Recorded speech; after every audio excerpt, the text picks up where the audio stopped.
Okay, a disclosure is I've been involved with multiple laser companies in multiple capacities over the years.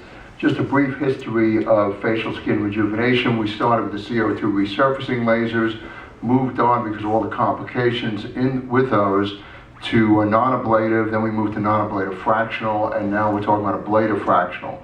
When you look at the literature on fractional lasers, you need to differentiate whether it is a non-ablative fractional you're reading about or ablative fractional, because they're very different devices, very different effects.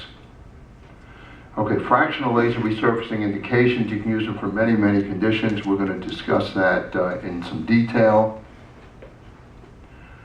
Okay, the question comes up that when you're out in the marketplace, how do you decide which fractional laser to get?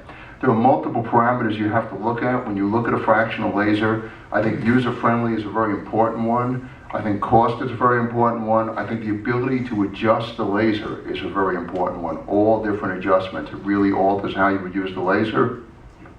And we did one study on one comparative fractional laser study. Actually, Dr. Dover did that one. And if you look, he compared 4 fractional devices using specific settings. So note in this study is when he did it, there were certain settings he used on each device. Different settings might have yielded different results.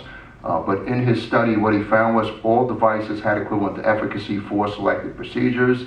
And he said he was going to publish it with a follow-up, but in fact, that study, the follow-up, has never been published.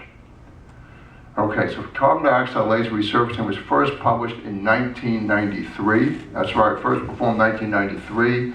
Some of us were actually doing CO2 resurfacing a little bit before then, but it was more primitive CO2 lasers. Beyond that, the goal was to quickly heat the tissue, instantly vaporize it, and thereby resurface the tissue, not to slow heat it.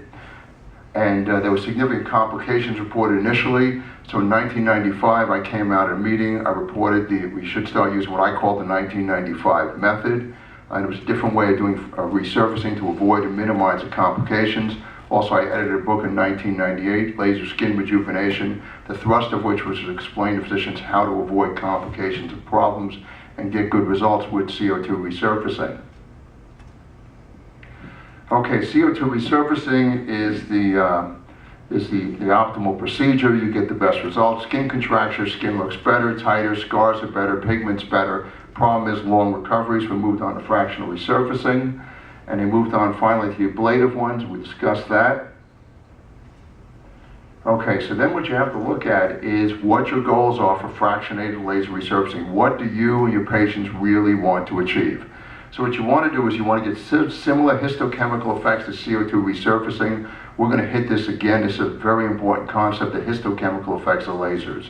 When you look at what a laser does, don't think about what it does to only the surface. Think about the histochemical effect. You want to reduce rhytids, smooth the surface, get the skin to contract, very important to the patients. And you want to remove enough epidermal pathology so the patient has an overall noticeable improvement. And for that reason, in some patients, we have to add erbium resurfacing. Okay, so what you have to then look at is what are the histochemical effects of CO2 resurfacing. So these papers were on the original resurfacing lasers, not the fractional CO2 lasers. Okay, and basically if you look at it, you get cytokine induction, metalloproteinase is produced, and with that you get a histochemical effect in resurfacing that improves the skin. Okay, so then you start looking at laser combination procedures and you go back and you say, the goal of doing that is to get a greater result than with the fractionated lasers alone. And we're going to come back, by the way, to histochemical results in a minute. And what you do is you can use your fractionated CO2 laser with varying fluences, and pulse duration is a very important concept. If you cut your pulse duration on a CO2 fractionated laser, it becomes more and more superficial. It is less pulse duration, it penetrates less deeply. That and the fluence are the two things that control your depth. So you can control depth with that on a fractionated CO2 if you want to get superficial epidermal disease. But you can also add a superficial erbium resurfacing to the fractionated CO2 resurfacing.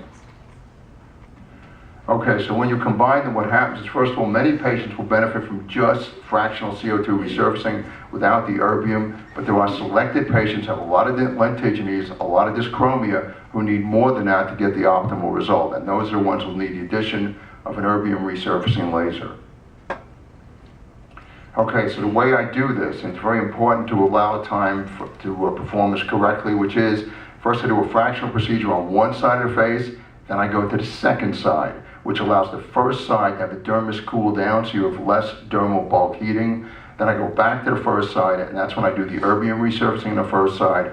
By the time I get to the second side for the erbium resurfacing, it is had time to cool from the dermal bulk heating, and then I do an erbium resurfacing on the second side. Just a patient who had this done, and you can see they have a relatively quick recovery and nice improvement in the skin surface as well as in the overall skin improvement at 14 days. Oh, hold on, we skipped that one. Okay, this is a very interesting case that another physician performed, and she decided she was really going to hit those rhytids deeply, did a fractionated CO2 and a superficial erbium resurfacing, dramatic improvement in the upper lip rhytids, did have a small amount of hypopigmentation, yet her patient really liked this and actually liked the hypopigmented areas better. Okay, so the question comes up then, as we discussed a minute ago, does fractional CO2 resurfacing have the same effect as CO2 resurfacing at the histochemical level?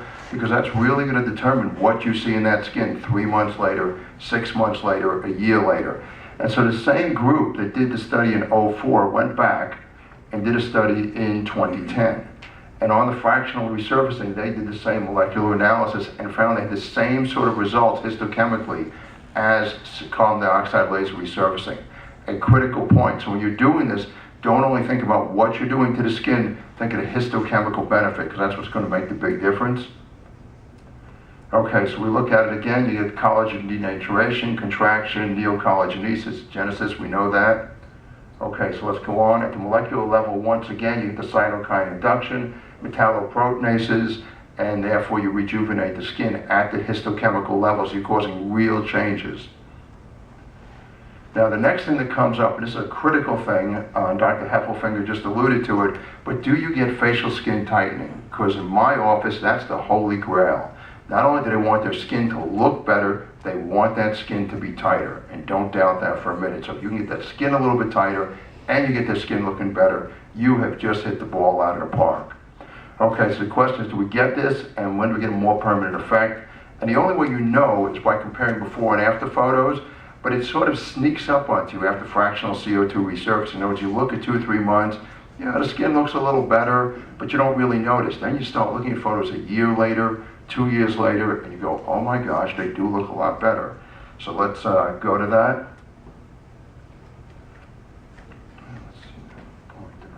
Okay, if you look at this woman, here she is before fractional CO2 laser resurfacing. She had this before one. So she has laxity along her jawline, not as defined. Her cheek is looser.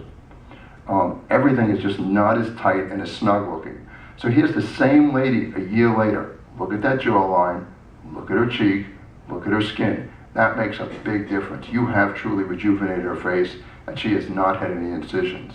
How many treatments was that? One. Just one. So that first one was after 1 treatment. Now this is a lady 2 years later, but this lady did have 2 treatments over 2 years. So let's take a look at her. She had fractional CO2 resurfacing twice. So just to go over this again, she's 2 years older in this photo than she is in that photo. Okay, so let's see what she looks like. Her cheek is tighter, her jawline is more defined, her submental skin's a little bit tightened up, her skin itself looks better. Okay, you have just hit the ball out of the park, and that is one happy patient. Okay, so let's talk about fractional CO2 resurfacing in summary. 1, it's efficacious.